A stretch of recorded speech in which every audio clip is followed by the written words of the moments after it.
Esta noche estará en la billetera Edgar Olvera, el subsecretario de Comunicaciones de la SCT.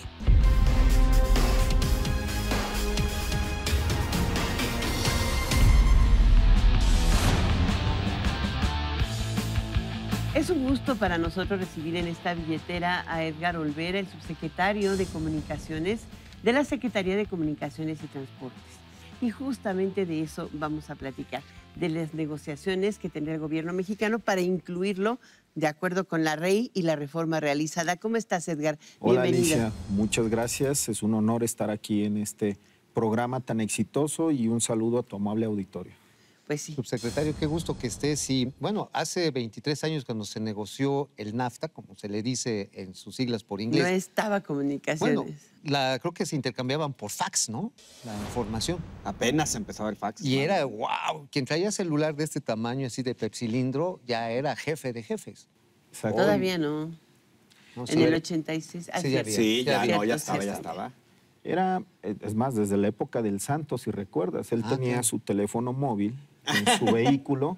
En México, la primera concesión para servicios de telefonía móvil data de 1957.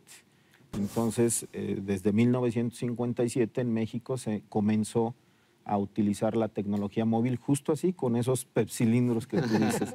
Pero en el Telecán, efectivamente, en los años en que se renegoció... Oye, ¿a poco? 57, pues que era después de la Guerra Mundial y Pues que sí, era poco entre después. marinos o qué. El CDMA es un protocolo de guerra que inventa los Estados Unidos. No, sí, para pero comunicar entre las tropas. aquí, ¿quién tuvo la primera concesión? La primera concesión fue don señor Alejo Peralta, que de ahí desde se entonces tuvo los primeros servicios de comunicación móvil en el país y que un ejemplo de ellos era justo ese teléfono que veíamos en las películas grande, porque era un servicio móvil para vehículos y en función de eso, pues ofrecía servicios. 1957, o sea, ya tenemos historia. Un dato importante que comentó Mauricio ahorita es que cuando se negoció el Tratado de Libre Comercio de América del Norte, en México estaba en proceso la apertura al mercado de los servicios de telefonía. Entonces, las disposiciones que se encuentran en el Tratado de Libre Comercio sobre telecomunicaciones son escasas. No es que no exista, sí existen varias disposiciones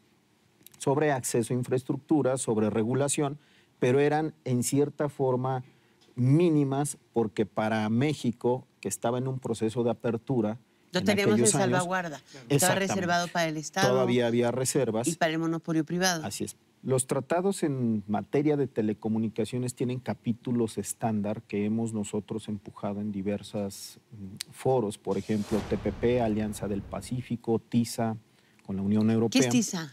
TISA es un acuerdo de comercio que tiene México con varios países europeos, algunos asiáticos, que en función de ello nos permite tener una relación comercial basada en OMC.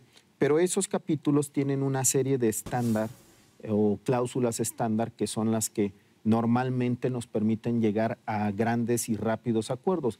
Y los contenidos estrella, como los mencionaba, son: 1, trato no discriminatorio, trato justo, trato de nación más favorecida, que se resume en que un inversionista que llegue del extranjero a nuestro país no puede tener un trato menos favorable que el que nuestro país le da a sus inversionistas nacionales. Es trato igual, Un su parejo. trato equivalente en ambos lados de las fronteras. Ahora, el capítulo que se negocia respeta íntegramente lo que dice la ley. O sea, en telecomunicaciones tenemos 100% de apertura en inversión, Es correcto. pero en radiodifusión no. En radiodifusión no tenemos hasta el 49%. Estados Unidos también tiene restricciones al respecto. Entonces, al 25% de al inversión 25% inversión extranjera. Entonces, Aunque ya autorizó la de una televisora, ¿no? en algunos casos puede aumentar esa inversión bajo esquemas diferentes. En nuestro caso tenemos inversión extranjera indirecta, que es donde puedes tener una participación superior al respecto con la autorización correspondiente. ¿Qué tiene México para ganar? Que no nos cobren el roaming.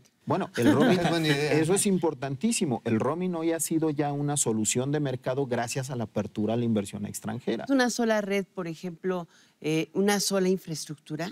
Mira, eso es importantísimo porque mientras algunos hablan de muros, las telecomunicaciones no los tienen.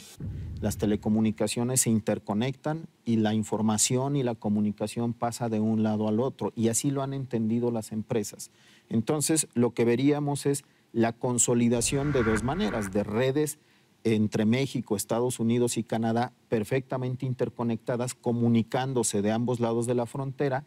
No importa si es una red americana, canadiense o mexicana, sino también las redes mexicanas teniendo esa conectividad de ambos lados de la frontera para servir a los usuarios mexicanos, no importando en dónde se ubiquen. ¿Nos podrías decir qué le falta de avanzar al sector? O sea, hemos tenido avances importantes después de la reforma, pero todavía se siente que no hay piso parejo. Bien. Es necesario mantener todavía las medidas asimétricas por algún tiempo, el desarrollo de las redes compartidas, tanto la fija como la móvil, todo eso que le falta al sistema. A ver, esto es importante y lo he platicado con varios colegas del sector, donde podemos platicar cuál sería la visión sobre esto. Y una pregunta que salió en esa plática es, ¿cómo le hacemos para que todas las personas tengan acceso a los servicios de telecomunicaciones y también a mejores precios? Y la conclusión de esas pláticas con aquellos colegas, amigos, dicen, son dos factores importantes. Y luego vamos a una capa arriba. El primer factor es, necesitamos más infraestructura, porque la infraestructura es la que nos va a llevar a la cobertura, y la cobertura es la que le va a dar la posibilidad a las personas conectarse. Y luego del otro lado es que haya más asequibilidad a los servicios, o sea, que lo puedan comprar, que puedan comprar el equipo y que puedan comprar y pagar también el servicio. Esos son como los dos parámetros que necesitamos cumplir para que la gente tenga servicios y nos acerquemos a la universalidad de este servicio, ¿no? Sin embargo, para hacer posible esos dos parámetros necesitamos un terreno de competencia efectiva, como lo denominó la reforma constitucional. ¿Y cómo se llega a la competencia efectiva? La propia reforma constitucional nos dice, será la ley la que establezca las condiciones necesarias para que exista condiciones de competencia efectiva y el instituto es la autoridad encargada para establecerla. ¿En qué escenario estamos? Dado los niveles de concentración que observamos y dado los niveles, digamos, de despliegue de infraestructura, de poder de mercado, todavía necesitamos un régimen transitorio de asimetría entre el operador preponderante y los demás operadores para que esas diferencias, para que ese espacio, para que esa ventaja que tenga se reduzca considerablemente y entonces ahora sí, todos los operadores puedan, en condiciones de competencia equitativas similares, poder ir más adelante. Estamos viendo los primeros esbozos de unos avances hacia allá, hacia la competencia equitativa. Hoy tenemos una competencia más intensa donde vemos a los actores del mercado invirtiendo en infraestructura, bajando precios, ofreciéndote más prestaciones, pero aún así hay que acompañar estos esfuerzos que está haciendo la industria con una regulación asimétrica por un periodo suficiente que nos permita llegar a ese anhelado terreno. ¿Y si están blindadas esas medidas asimétricas? Porque pareciera que esta última resolución de la Corte empieza a desmontarlas algunas y finalmente, efectivamente, los marcos legales evolucionan, cambian. Pero ¿qué tanto puede perdurar estas medidas asimétricas? A ver, hay dos puntos importantes que destacar. Uno, lo que la Corte resolvió fue únicamente quién era el competente para establecer esa medida asimétrica. Y él dijo, no debe ser el Congreso, sino debe ser el Instituto, porque así originariamente lo mandató. ¿Y qué sigue de aquí? Según la interpretación de la Suprema Corte. El tiempo es importante porque conforme transcurre el tiempo, muchas de las medidas van tomando firmeza. Y en el caso de la Corte, lo que resolvió fue un aspecto importante. ¿Quién tenía la facultad para emitir la regulación asimétrica? Y determinó que era el Congreso. La regulación técnica. La regulación técnica. Entonces, ahí ya tenemos la firmeza de una medida. ¿Quién es el que declara el preponderante? ¿Quién es el facultado para regular asimétricamente? Y queda grabado, digamos, con la interpretación de la Corte para el futuro.